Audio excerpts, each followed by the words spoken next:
I'm ostracized and traumatized by everything I'm not alright. I'm lost inside, and anything I say you better listen up closely. Mostly, I'm the one and only. Bring it home slowly. Hand your boy the trophy. Patience is holy moly. I got him hating on me like Michael.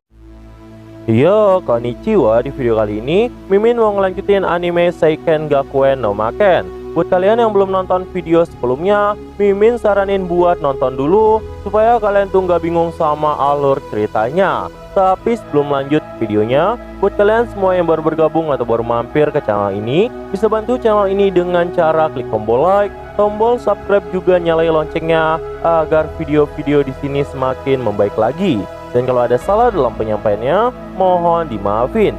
Ya udah, nggak usah lama-lama, kita langsung aja yuk gas videonya. Cerita dimulai. Di episode kali ini, terlihatlah Leonis yang saat itu sedang berpikir sendirian. Nah, jadi Leonis saat itu tuh diajak sama Elfine untuk mendaftarkan Holy Sword atau Excalibur miliknya. Leonis pun di sini berniat memastikan supaya Elfine tidak tahu identitasnya sebenarnya. Di sini Leonis pun sempat berkata bahwa keadaan seperti ini tuh nggak pernah dia alami sebelumnya. Bahkan ketika dirinya menjadi Raja Iblis, Leonis tuh nggak pernah mendapat perayaan seperti sebelumnya. Dan sejujurnya hal ini tuh membuat Leonis sedikit bahagia. Nggak lama setelah itu, datanglah Elfine yang telah sampai ke tempat itu.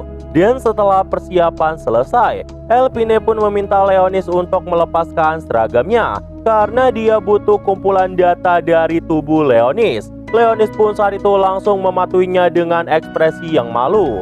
Setelah itu, Elfine pun langsung menyentuh pundak dari Leonis sambil melihat pola sihir yang ada di dalam tubuh Leonis. Namun Elfine sebenarnya sangat kebingungan karena dia nggak bisa merasakan aliran mana milik Leonis yang sebenarnya itu memang ditutupi oleh Leonis sendiri.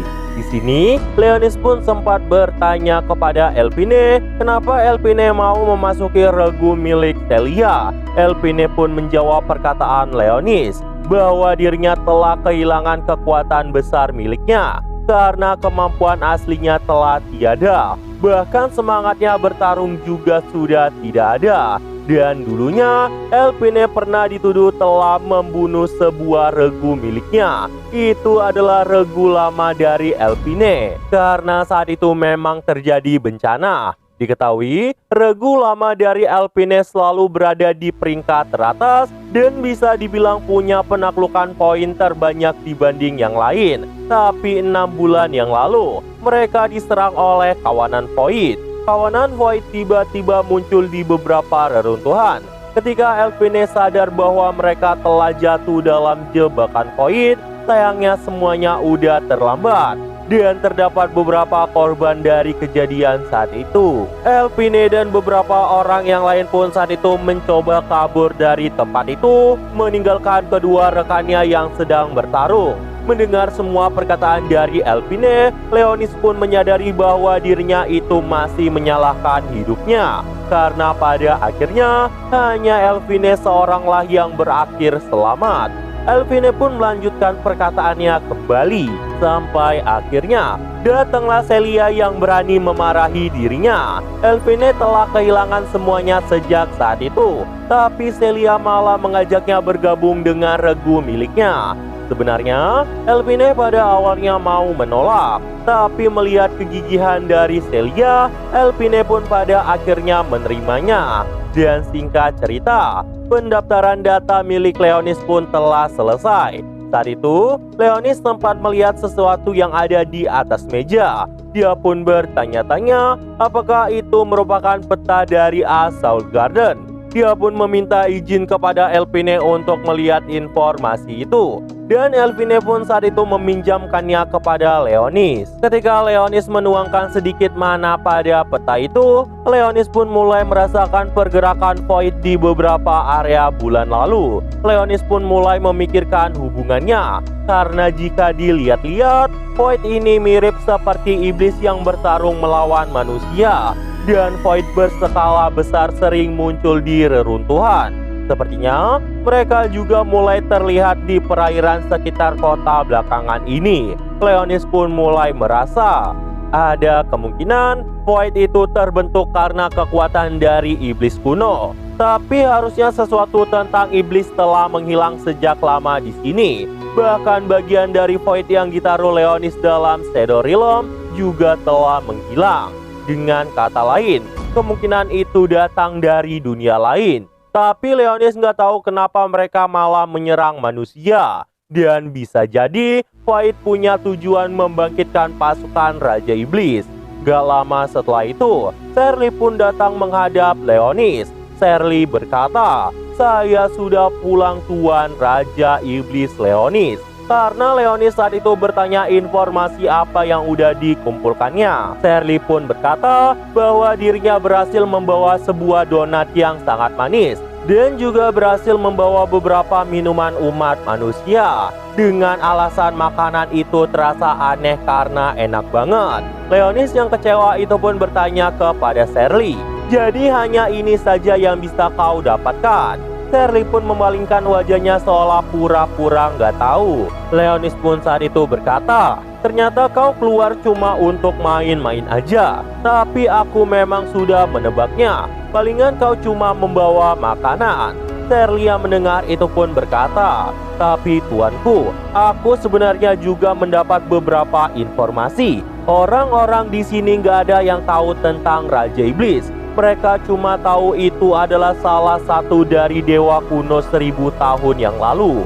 Mendengar itu, Leonis pun minta Shirley untuk menyelidikinya lebih jauh lagi. Namun Shirley berkata, "Tapi kenapa Anda membuat seorang gadis menjadi familiarmu?" Leonis pun menjawab, "Dia adalah seorang ratu vampir, bahkan telah membangkitkan Holy Sword miliknya. Jika kita bisa merawatnya dengan baik, suatu saat dia bisa menjadi salah satu orang kepercayaan di pasukan Raja Iblisku."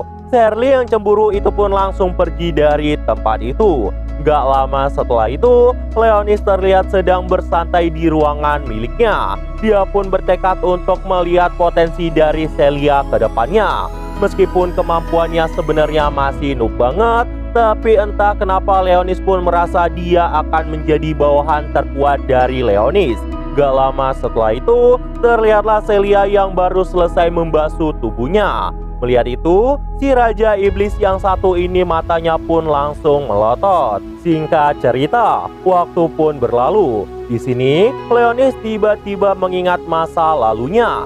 Dirinya pernah bermimpi. Itu adalah mimpi pertama kali ketika sang pahlawan Leonis yang berumur muda dibunuh oleh bangsawan kerajaan. Padahal saat itu, bocah 10 tahun ini telah menyelamatkan dunia dari kehancuran. Tapi balasan dunia adalah kematiannya. Sampai pada akhirnya, dirinya itu pun bertemu dengan seorang gadis yang berkata, "Apa kau pikir dunia saat ini berjalan dengan benar?" Leonis yang mendengar itu pun berkata dirinya sudah tidak peduli apa yang terjadi pada dunia.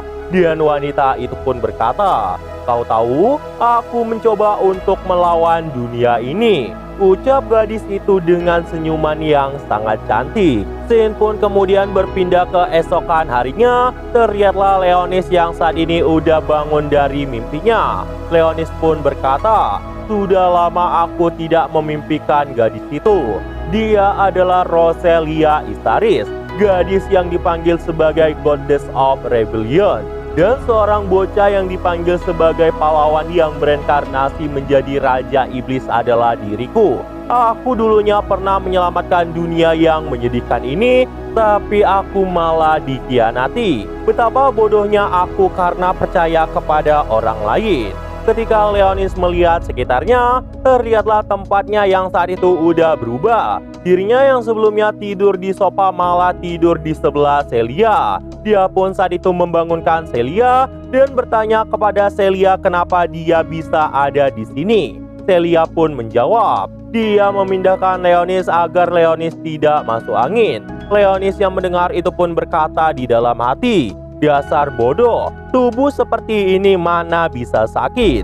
Dan kalau sakit sekalipun, pemulihanku pasti akan langsung bekerja. Palingan si cewek satu ini cuma mau mengambil darahku. Di sini, Leonis sempat bertanya kepada Celia, apakah dia mengambil darah miliknya. Celia pun pada awalnya tidak menjawab hal itu dan berpura-pura tidak tahu. Tapi karena Leonis terus bertanya, pada akhirnya Celia pun membenarkan hal itu dan berkata bahwa dirinya hanya mengambil sedikit.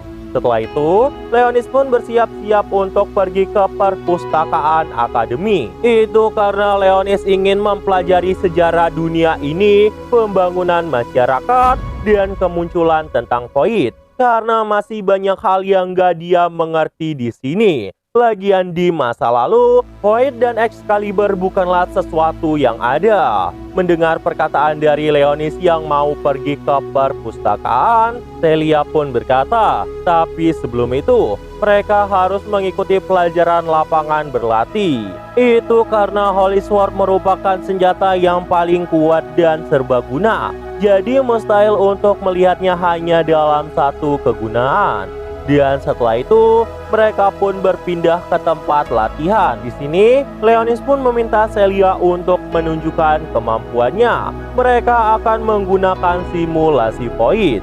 Namun setelah dipikir-pikir, simulasi Void adalah latihan yang sangat ringan bagi Celia. Itu adalah anggapan dari Leonis. Leonis pun saat itu memanggil pasukan Raja Iblisnya yang berbentuk tengkorak. Leonis pun berkata, aku akan memanggil musuh yang lebih nyata, para pasukan kematian. Jawablah panggilan raja kalian. Melihat tengkorak-tengkorak hidup yang saat itu muncul di tempat itu, Celia pun saat itu bertanya kenapa mereka bisa muncul di sini. Leonis pun menjawab, dirinya memanggil pasukan itu dengan menggunakan sihirnya. Mereka hanyalah monster rendah, jadi kau hanya perlu menghancurkan mereka. Mendengar itu, Celia pun langsung mengaktifkan Excaliburnya dan berkata, baiklah, aku tidak akan menahan diri. Celia pun saat itu melesat dengan kecepatan yang sangat luar biasa sambil menebaskan pedangnya. Dan string, satu pasukan tengkorak pun saat itu langsung hancur. Melihat kemampuan dari Celia yang cukup mengesankan, Leonis pun tertawa dan berkata, sesuai yang kuduga dari sang ratu vampir, dia padahal masih berada di tahap pertama dan belum bisa mengendalikan jumlah energi yang luar biasa di dalam dirinya. Tapi dia bisa melakukan hal seperti ini di awal. Itu cukup luar biasa. Setelah Celia berhasil menghabisi semua prajurit tengkorak, Celia pun berkata kepada Leonis, jadi bagaimana sekarang? Leonis yang mendengar itu pun berkata, sungguh menakjubkan. Apakah kau punya guru yang mengajarimu sesuatu? Celia pun berkata, dirinya pernah belajar teknik berpedang dari sang ayah. Dan mendengar itu, Leonis pun langsung menambah kesulitannya. Leonis pun kembali memanggil pasukan-pasukan Raja Iblisnya sambil berkata, mereka berbeda dari yang kau kalahkan sebelumnya, yang kali ini akan langsung menyerangmu secara bersamaan. Pertarungan sengit pun saat itu langsung terjadi, yang akhirnya dimenangkan oleh Celia. Melihat hasil yang benar-benar baik, Leonis pun menjadi senang banget karena perkembangan dari Celia cukup mengesankan. Melihat Celia yang saat itu terlihat sangat lelah, Leonis pun bertanya kepada Celia apakah dia mau memulihkan sihirnya dengan meminum darah dari Leonis lagi. Namun Celia saat itu berkata tidak. Dirinya itu mau pergi ke distrik perbelanjaan dan membeli makanan enak bersama dengan Leonis. Mereka pun kemudian pergi ke distrik perbelanjaan. Dan sampailah mereka di sebuah restoran dari panti asuhan para yatim piatu. Melihat kedatangan dari Celia saat itu, anak-anak yang ada di tempat itu pun sangat kesenangan. Saking antusiasnya dirinya sampai membuat Leonis pun tertawa. Gak lama, terlihatlah seorang penjaga panti asuhan yang bernama Flenia. Flenia pun saat itu berkata, terima kasih karena sempat mampir ke sini.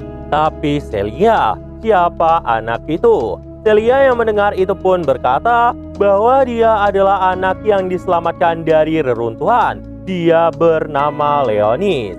Mendengar itu, orang-orang yang ada di tempat itu pun langsung memeluk Leonis. Bahkan anak-anak dari panti asuhan itu pun langsung bersikap akrab sama Leonis. Leonis yang mendapat pelukan dari anak-anak itu pun berkata di dalam hati, "Hei, kalian semua tidak sopan. Aku ini adalah Raja Iblis, jadi jauh-jauh dariku." Dan begitulah keseharian mereka di sana.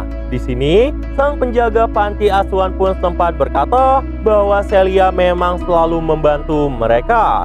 Bahkan Celia terlihat sangat peduli kepada panti asuhan. Melihat itu, Leonis pun berkata di dalam hatinya, jadi ini adalah tempat yang ingin dia lindungi. Dia ingin melindungi anak-anak yang rumahnya dihancurkan oleh Void. Entah kenapa aku menjadi iri dengan mereka. Kerajaan yang ingin kulindungi malah sudah hilang saat ini. Tin pun kemudian berpindah menampilkan Sakuya dan Elpine. Melihat Elpine yang saat itu sepertinya khawatir, Sakuya pun langsung bertanya ada masalah apa. Elpine pun menjawab bahwa Platon ke-13 yang menyelidiki lantai samudra masih belum kembali. Mereka pun saat itu mulai menyadari bahwa ada pergerakan aneh. Tiba-tiba di tempat Leonis terdapat getaran yang sangat besar di tempat itu yang memaksa Leonis dan Celia pun langsung keluar dari tempat itu. Tiba-tiba mereka melihat kumpulan Void yang sudah terbang di atas langit. Itu adalah pasukan Void dalam jumlah besar. Dan jika dilihat dari kejadian-kejadian sebelumnya, harusnya ini akan menjadi kehancuran dari Assault Garden juga. Nah, jadi itu aja untuk pembahasan kali ini. Dan tunggu video-video gua selanjutnya dan see you!